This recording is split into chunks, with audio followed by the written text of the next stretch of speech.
तब मेरे गांव का एक प्रकाश कब, ओम प्रकाश नरवाल कब बना? वो कौन सा मैच था जिससे आपकी लाइफ चेंज हो गई सर?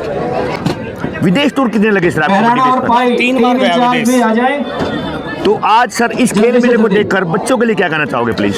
बच्चों को तो लिए यही कहना चाहूँगा, मैं इन खिलाड़ियों से कहना चाहता हूँ कि मैंने कभी भी अपनी ज़िंदगी में कभी भी जितनी भी प्रैक्टिस मैच में कभी भी मैं बिना डिसाइड करे रेड नहीं आया हूँ। और सर आप जब कौन सी क्लास में थे जब कबड्डी के लिए आपके दिल में ये जागा कि मैंने कबड्डी प्लेयर बनना है? नमस्कार जी, नमस्कार सर। जब आप खेलते थे उस टाइम में और आज में कितना फर्क है सर?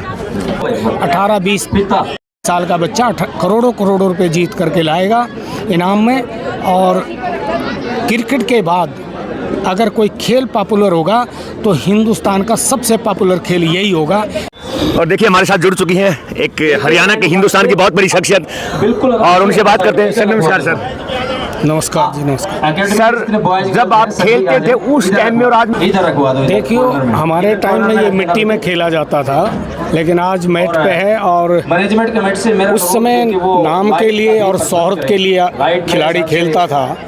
आज जो है ये खेल प्रोफेशनल, टोटली प्रोफेशनल हो चुका है। प्रॉपर तरीके से खिलाड़ी, ये फ़र्क ज़रूर आया है। और मैं ये कहना चाहूँगा कि ये बहुत ही सौभाग्य है इस कबड्डी के खिलाड़ियों के लिए कि इस तरह का माहौल उनको मिला है, इतना बड़ा प्लेटफार्म उनको मिला है और सब बच्चों को खेलने का मौका मिल रहा है। सर आप जब कौन सी क्लास में थे जब कबड्डी के लिए आपके दिल में ये जागा कि मैंने कबड्डी प्लेयर बनना है? मैं 82 में 7th क्लास में था और हमारे गांव की स्कूल की टीम जो है 80 में और 81 में फर्स्ट आई थी दोनों बार। और 82 में जो है हमारी करनाल जब स्टेट स्कूल हुआ तो हार गई थी। लेकिन उस समय बच्चे 6ठी और 7वीं और 8वीं के बच्चे एक जगह प्रैक्टिस करते थे उसी प्रांगण में, और 9वीं और 10वीं के उसी प्रांगण में वो भी खेलते थे। उनको हमारे गांव का एक श्री सत्यराम हमारे बीच में नहीं आज, वो उनको ट्रेनिंग देते थे, वो पुलिस में थे। और जब मैं 7th में था तब मेरे गांव का एक प्रकाश कब, ओम प्रकाश नरवाल कब बना?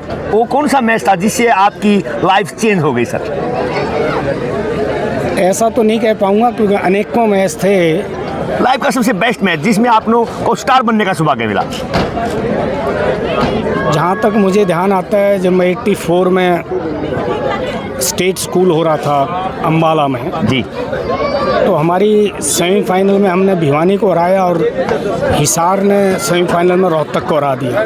जबकि हमारा और रोहतक का मैच, हमारे जब वो डिस्ट्रिक्ट में फर्स्ट आ गए, इधर से हम फर्स्ट आ गए, तो हमारे गांव में 3-4 मैच हुए थे। पहले 2 मैच हम हारे, बाकी 3 मैच हमने जीते थे और हमें लगता था कि यही 2 बेस्ट टीमें हैं। लेकिन जब अम्बाला में गए तो पूल में अलग अलग थे। और मुझे ध्यान आ रहा है कि वो जो अम्बाला का जो मैच था उसमें मेन रेडर था मैं, और एक रामज हमारे साथ थे, एक रमेश हमारे साथ थे चिडाना गांव के, एक रोहतास हमारे साथ थे। 4 खिलाड़ी मेन थे उस टीम में मेरे समेत। और उस समय बड़ा टफ मैच था। हाफ टाइम में हम 3 पॉइंट से लूज़ भी कर रहे थे, लेकिन हमारे हेडमास्टर श्री प्रताप सिंह जी ने कहा कि कोई और खिलाड़ी रेड नहीं करेगा। क्योंकि मैं ये ज़रूर इन खिलाड़ियों को बताना चाहूँगा कि मुझे अगर 20-5-20 कंटिन्यू रेड करनी पड़े, और ये प्रैक्टिस में अमूमन हुआ करता हमारे यहाँ स्कूल में 20-5-20, अगर वो रामबज लूज कर गया तो वो दोबारा मैच होता था 20-5-20, और 40 मिनट एक बार रेड करना और 40 मिनट एक। हमारी जो खिलाड़ी है, जो गांव के खिलाड़ी थे, वो मेरी साइड में होना भी पसंद नहीं करता था रेडर, क्योंकि 40 के 40 मिनट अकेले ने रेड करनी है। तो मैं इन खिलाड़ियों से कहना चाहता हूँ कि मैंने कभी भी अपनी ज़िंदगी में कभी भी प्रैक्टिस मैच में कभी भी मैं बिना डिसाइड करे रेड नहीं आया हूँ। और चाहे मैं मैच जीत भी रहा हूँ तो भी मैंने डिसाइड रेड करी है, चाहे कितनी भी लीड क्यों ना हो और चाहे कितने भी लूज क्यों ना कर रहे हो, हमेशा मैंने डिसाइडिंग रेड करी। मुझे तो बड़ी मुश्किल से रोका जाता था कि आप जो है अब की बार थोड़ा सा। सर आप इंस्पायर किससे हुए थे, किसको आइडल मानते हो? मैं इंस्पायर हुआ जब सत्यराम ने ये बात कही, क्योंकि वो खुद भी स्वयं हरियाणा पुलिस का बहुत अच्छा खिलाड़ी था और स्कूल में खुद वो फर्स्ट लेके आया था 2 बार टीम को। और उसने जब स्कूल के बच्चों को, जैसे छोटे बच्चों को कहा कि भाई मुझे भी उठा करके पूछा बच्चों किस परिवार से, जब मैंने अपने दादाजी का नाम लिया और उसने कहा कि आपको कबड्डी कोई नहीं खेलने देगा, मैं बैठ गया। उसके बाद फिर दोबारा हफ्ते 10 दिन बाद फिर यही बात आई, फिर मुझे उठाया गया और कहा कि बैठ जा।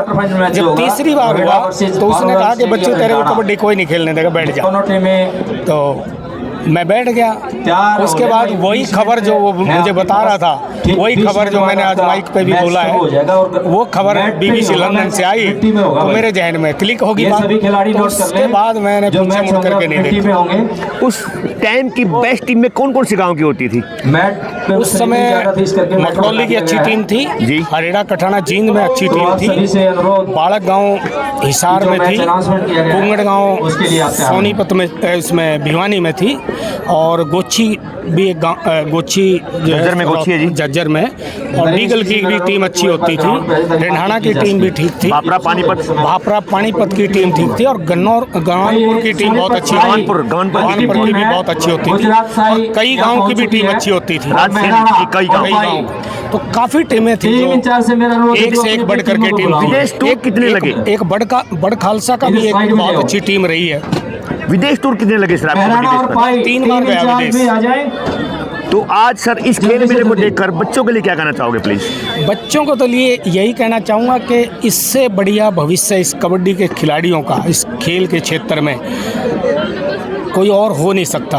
मैंने उस समय भी कहा था, जब मैंने अपने गांव रेंढाना और कथूरा में जब गया इनका सम्मान करने के लिए, जब प्रो कबड्डी तीसरा हुआ, उस समय भी मैंने कहा था कि आपका बहुत उज्जवल भविष्य है, आने वाला समय जो है कबड्डी के खिलाड़ियों के लिए इतना उज्जवल भविष्य है कि आप सोच नहीं सकते। और मैंने उस समय कहा था गांव के लोगों से कि भाई आप जो है खाना 7 बजे से पहले खा लेना, नहीं तो हमारी बहन बेटियां चाकी चूल्हा छोड़ करके स्क्रीन के सामने बैठने का काम करेंगी और फिर आपको 10 बजे के बाद खाना मिलेगा। ये मैंने उस समय भी कहा था। और मैंने कहा था लाखों करोड़ों रुपए ये बच्चे 18-20 साल का बच्चा करोड़ों रुपए जीत करके लाएगा इनाम में। और क्रिकेट के बाद अगर कोई खेल पॉपुलर होगा तो हिंदुस्तान का सबसे पॉपुलर खेल यही होगा, क्योंकि इस हर रेड में इसका हर खिलाड़ी का अलग एक्शन है, हर कैचर का जो है अलग एक्शन है। मतलब इस खेल को पूरे इंजॉय के साथ देखा जा सकता है। और 2 घंटे का जो वो प्रो आता है तो आदमी का मन नहीं होता कि भाई किधर दाएं बाएं भी चला जाए। अगर बाथरूम भी आ रहा है तो भी बाथरूम करने के लिए नहीं जाता, इतना खेल में। आपके जीवन में सबसे खुशी का लम्हा कौन सा, वो लम्हा एक बार आखिरी क्वेश्चन। मेरा खुशी का लम्हा जब था जब हमने विदेशी धरा पर चीन की राजधानी बीजिंग में जब एशियन गेम जीत लिया पाकिस्तान से, और जब हमारा मेडल सेरेमनी हो रहा था तो तीनों देशों के झंडे जो है सामने थे। और जब हमारी मेडल सेरेमनी हुई तो उस समय जो है राष्ट्रीय धुन के साथ ये राष्ट्रीय तिरंगा जो है आहिस्ता आहिस्ता जब ऊपर जा रहा था तो मेरे आँखों में आंसू थे, लेकिन वो खुशी के आंसू थे।